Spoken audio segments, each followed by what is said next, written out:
3 দিন হয়ে গেল পিহুর জ্বর কিছুতেই কমছে না। তাই আমরা তাকে ডক্টরের কাছে নিয়ে এলাম এবং ডক্টর সাজেস্ট করলেন ওর ব্লাড টেস্ট কিছু করার জন্য।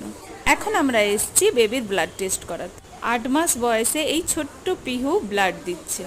নার্স খুব সুন্দরভাবে কোঅপারেট করছেন বাচ্চার সাথে। পিহু প্রথমে কোঅপারেট করছিল, কিন্তু পরে বুঝতে পেরে গেল কিছু তো একটা হচ্ছে ওর সাথে। দেখতেই পাচ্ছেন ওর ফেস।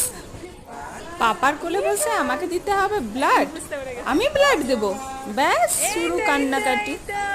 কে আর থামায়? আমি তো ভয় পেয়ে গেছিলাম ওর এত চিৎকার দেখে। এই দেখুন ওর চিৎকারটা একবার শুনুন। ধরবে শক্ত করে।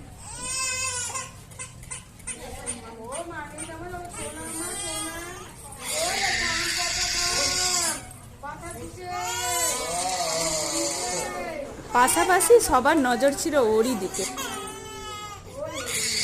ব্লাড তো দেওয়া শেষ, তারপরেও কান্না আসে কি করে?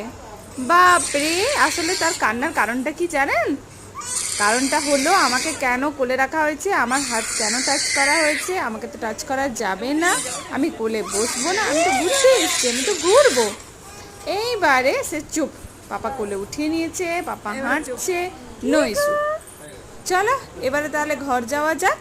পরের দিন টেস্টের রিপোর্ট আনতে আসবো এবং ডক্টর দেখাবো আবার। Bye bye.